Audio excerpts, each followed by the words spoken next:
All right, so to tie it up, all Tony needs to do is just win the last four. Okay, so that's a tough situation to be in, just to tie it. But we'll see how it all ends up playing out. Okay, so we are going to move on in to game number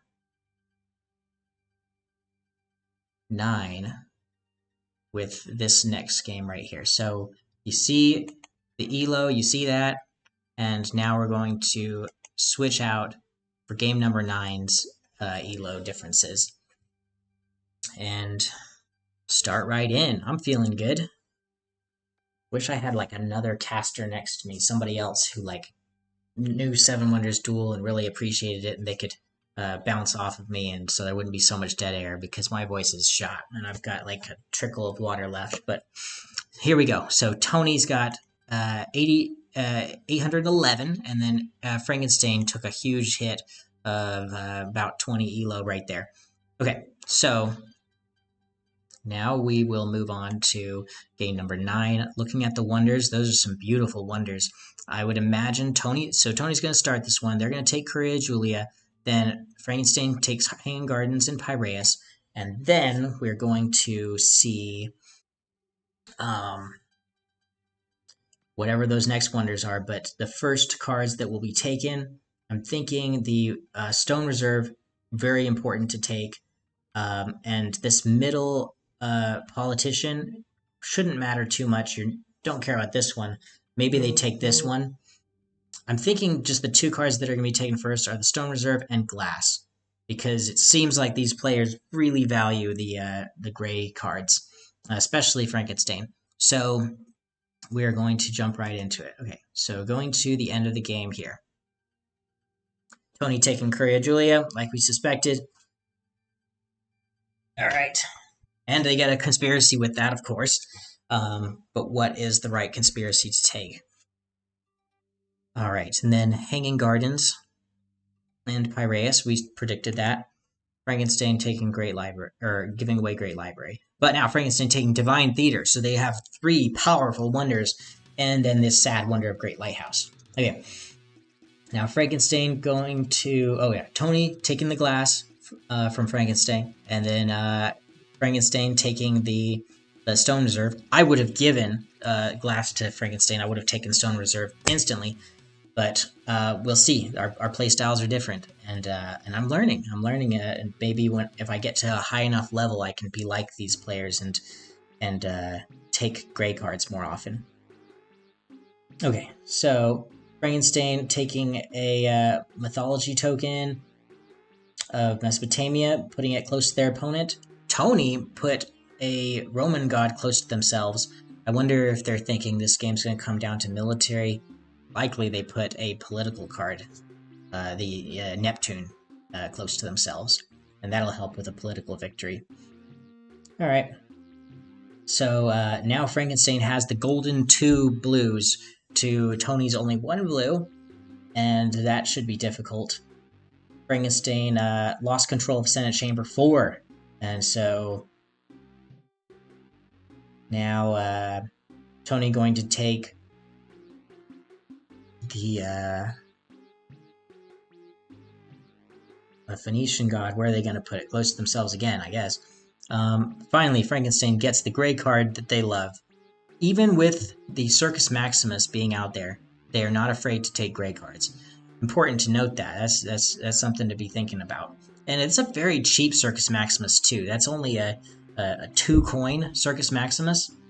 My gosh. Okay, so we're looking at the rest of this pyramid play out, and we want to see what they want to do. So Tony is going to take a mythology token, the Egyptian one, and they ended up putting it close to themselves. Okay, so that leaves 2 spaces for Frankenstein. I've got this zoomed in still because I want to show you how Tony allowed for Frankenstein to take the tavern.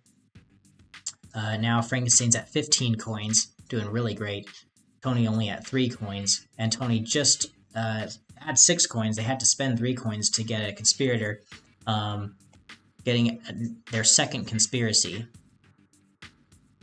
And now we're down to the end of this pyramid. So with now 5 cards left, who's going to start the next age? Also, Tony can't afford any of their extra turn wonders. Alright. We'll see how this ends up going. My prediction on the gods, I think this one is Isis. I don't know, but let's follow in here. Tony discarding the stable to get some amount of coins. So, oh no, they triggered the turn of events. They're not discarding for coins. They're discarding to start the next age. We see these top players doing this a lot, using that conspiracy to make themselves go first in the next age. I like it. It's an exciting way to play. And then now they're starting, and then Tony is going to... They can't afford this Senator, but they're going to discard it. And unless Frankenstain uses the Divine Theater to grab that up, that's just never going to be back in the game again. Now, Neptune gets taken by Frankenstain. A whole 8 coins that cost to pull off. But they wanted to remove those military tokens and, more importantly, have some control in the Senate. They just gained control of Senate Chamber 3. They gave up Senate Chamber 4. Okay. And then Tony gonna take Tanit. They like to take Tanit. I like to take Tanit too myself, so getting 12 coins, that's a good deal. Alright, Tony going to construct Curia Julia, and they're going to show us what that final... Oh, wow. Okay. So they moved... Interesting. They moved it all the way over there. From the one that Frankenstain controlled, 2 over. They moved it 2 over. And then moved their own cube over so that they could control both. That is very interesting. Okay. Why not just move it 1 over? I don't know. But anyways, archery range gets... Okay, so this is important. Now Tony pushing in military. But Frankenstain has a ton of coins. Tony97 also still some amount of coins. They got 9 coins. So neither one is like starving for coins. Frankenstein's wonders are very expensive at this point. Let's look at their economies. So Frankenstain missing glass and wood. Tony missing papyrus and nothing else. Nothing else is missing from that. That's a good combo there. Ooh! The Senate chamber that allows an extra turn for conspirators gets revealed, forcing Tony to build a conspirator. And from that, they get to look at the top ones from the top 2 from the deck. They put 1 card back on the top of the deck, and then they push in military 2. So pushing military 2, Frankenstein pushes in military 2, evening it up. No, sorry, not evening it up. Actually, making it so that they are winning in military, which is fine for Tony. That means they're going to start the next age, or choose who starts, rather. Now, Tony got the drawing room for free, so now not missing papyrus, and Frankenstain not missing glass. Frankenstain got the Divinity Wonder, or Divinity Raw completed from the gate, and that's going to help them out a ton. Stealing Curia Julia before Tony's able to activate that their third conspiracy. With all these conspiracies activated, you would think that wouldn't come down to a political victory, but interestingly, it is looking pretty close. I don't know. I think 2 controlled by Frankenstain, 3 controlled by Tony, and 1 not even controlled by anyone. That's how that goes sometimes. Just people start using the conspirators for getting those plots and those conspiracies, and then they don't need to worry about it. Okay, so Tony going to prepare their conspiracy. They have to now that they don't have Curia Julia.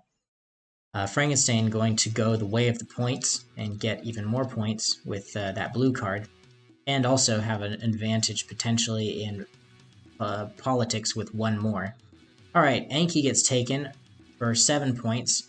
Frankenstain may be feeling like the game's either going to come down to military or points. They're pushing in military and they're pushing in points. Tony is struggling here. They need to pull off some sort of political win. They stall with Nisaba. I wonder why that was the choice to do that. I guess both of them are wanting to have a chance at going first in the next age. Well, no, it's already guaranteed that Tony would go first in the next stage, so I don't know why the need to build Nisaba right there. Yeah, I don't know that one. Was there a card that was important? Constructing the sawmill? Getting the wood, I guess. I think that was a struggle over the wood. Maybe that's how it came down to. So, but I mean, still, Tony's going to be having a huge struggle as far as losing in military and losing in points, and now losing in politics. Tony's going to use Appian Way to do one last-ditch effort to get an extra turn to do something. And I think they just concede the game at this point. Like, it was just... They were losing on all fronts. There was nothing they could do, and that's that. There was no way in the world that they could do anything. So, yeah, that's how the game came down. I think they were hoping to get, with that extra turn, a 3 military and save themselves militarily, but with Mars still out there, and you might as well not let it play out. It was going to go to military anyways. So we'll say that was a military win, even though that didn't actually show up as a military win, but we'll write it down. So that was another military win by Frankenstain. Can Tony pull off a win other than a points win against this master, soon-to-be grandmaster? I mean, they're both masters, but yeah, we'll see how they're able to play off in the next couple games. But remember to subscribe, ring the bell for notifications so that you can get a notification when I put out game number 10. But thank you so much for watching, and have a great rest of your day.